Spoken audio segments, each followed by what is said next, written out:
राज्यात कांद्याला सध्या 1 ते सव्वा रुपये इतकाच हमी भाव मिळतोय। त्यामुळे कांदा उत्पादक शेतकरी हतबल झाले असून त्यांनी आंदोलनाचा पवित्रा घेतला। त्यांना राज्यातील विरोधी पक्षही साथ देत नाहीये। पाहुयात आज कांदा प्रश्नावर नेमकं दिवसभरात काय काय घडलं। आम्हाला आता कपडे घालायला सुद्धा पैसे राहिलेले नाही। थोड्या दिवसात आम्हाला केळीचे पानं घालावं लागणार आहेत। शेतकरी आत्महत्यास प्रवृत्त करायला हे शेतकरी सरकार कारणीभूत आहे। आमच्या शेतकऱ्याला आत्महत्या करायची भाडी आली ना। चक्का जाम, रास्ता रोको, घोषणाबाजी आणि सरकार विरोधातला रोष।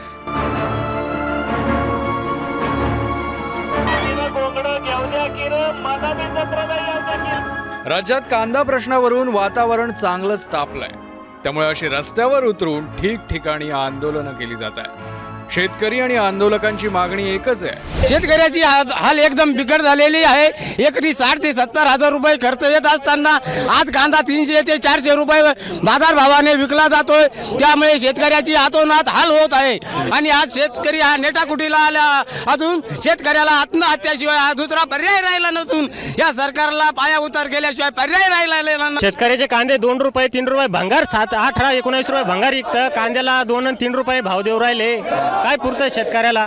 शेतकरी आत्महत्याशिवाय दुसरा पर्याय उरला नाही आता।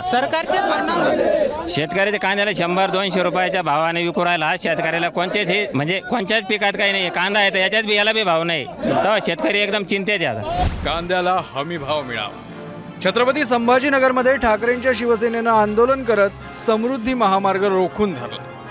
नाशिकच्या लासलगावमध्ये तर काही आंदोलकांनी गळ्यात कांद्याच्या माळा आणि कमरेला केळीची पानं गुंडाळून आंदोलन केलं। जळगावच्या 40गाव मधल्या कांदा मार्केटमध्येही कांद्याच्या दरात मोठी घसरण झाल्यानं कांदा उत्पादक शेतकऱ्यांमध्ये नाराजी पाहायला मिळाली।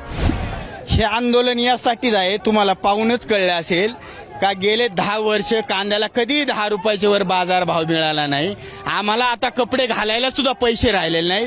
थोड्या दिवसात आम्हाला केळीचे पानं घालावं लागणार आहेत आणि हे केळीचे पानं घालून फिरावं लागणार आहे। इतकी वाईट परिस्थिती शेतकऱ्याची कधीही नव्हती। शेतकरी राजा म्हणून आजपर्यंत घोषित झाला होता, तो राजा नाही आता गुलाम झालेला आहे। या सरकारने त्याला गुलाम केले आणि आज जर परत शेष दिवस आलेत, आज 1.5 रुपये 2 रुपये 4 रुपये कांदे आले। काही दिवसांनी शेतकऱ्याला हे असे वनस्पतीचे कपडे घालून हिंडायची पाळी येईल। आज शेतकऱ्याकडे रुपया राहिला नाही। मुलींचे लग्न करता येणार, मुलांचे लग्न करता येणार, मुलांचं शिक्षण करता येणार। कुठून करणार आहे शेतकरी? त्यांचा खरा आर्थिक स्रोत म्हणजे कांदा पीक आहे। हे मुख्य पीक आहे महाराष्ट्राचं शेतकऱ्यांचं। आणि तुम्ही जर त्यांना मोडकळीस काढीत असतान तर हे सरकार योग्य नाही। या कांदा उत्पादक आंदोलकांच्या मागण्या नेमक्या काय आहेत ते पाहूया। नाफेड मार्फत कांदा खरेदी सुरू करावी। कांद्याला प्रति क्विंटल किमान 2000 रुपये हमी भाव द्यावा।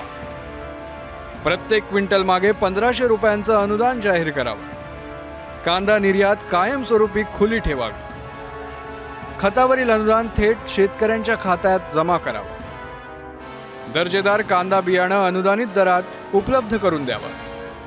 या प्रकरणावरून सध्या राजकारणही चांगलंच तापलंय। शेतकऱ्याला 4 आणे 8 आणे 12 आणे रुपये असा कांद्याला भाव मिळतोय। कांदा उत्पादनाला खर्च किती येतो मला असं वाटतं सरकारला हे माहिती नाही का नुसतं स्वामीनाथन आयोग, कृषी मूल्य आयोग नुसते स्थापन काय पूजा करण्यासाठी केलेले का?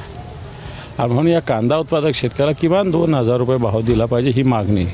काही शेतकऱ्यांनी कांदा घेऊन गेले, त्यांना 50 पैसे 35 पैसे 80 पैसे 1 रुपया 20 पैसे अशा पद्धतीनं कांद्याला भाव मिळाला। सरकारला थोडीशी तरी जनाची नाही तर मनाची लाज वाटली पाहिजे ना एवढा भाव देताना। आमदार रोहित पवारांनीही लासलगावमध्ये शेतकऱ्यांची भेट घेत एल्गार आंदोलनात सहभाग नोंदवला।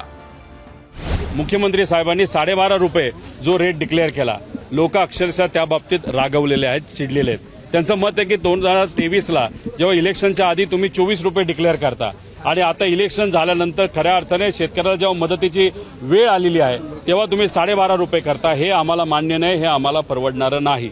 लोकांचं मत आलं की नाफेड जर खरेदी करणार असेल तर 2-3 लाख खरेदी करून चालणार नाही, केलं तर 7-8 लाख तुम्ही टन खरेदी करा, पण तो माल भारतात राहिला नाही पाहिजे, तो भारताच्या बाहेर गेला पाहिजे। आणि तो खरेदी करायचा असेल तर मार्केट कमिटीमध्येच केला तर स्पर्धा निर्माण होईल आणि आमच्या शेतकऱ्याला भाव त्या ठिकाणी मिळेल। आणि आमदार आदित्य ठाकरेंनीही ट्विट करत शेतकऱ्यांना प्रति क्विंटल 2,000 रुपये हमीभाव द्यावा अशी मागणी केली आहे. तिकडे नागपुरात जलक्रांती परिषदेत अभिनेते मकरंद अनासपुरेंनी या सगळ्या परिस्थितीवर चिंता व्यक्त केली आहे. या देशामध्ये राहणाऱ्या शेतकरी बांधवाला न्याय मिळणं ही त्यातली सगळ्यात महत्त्वाची गरज आहे.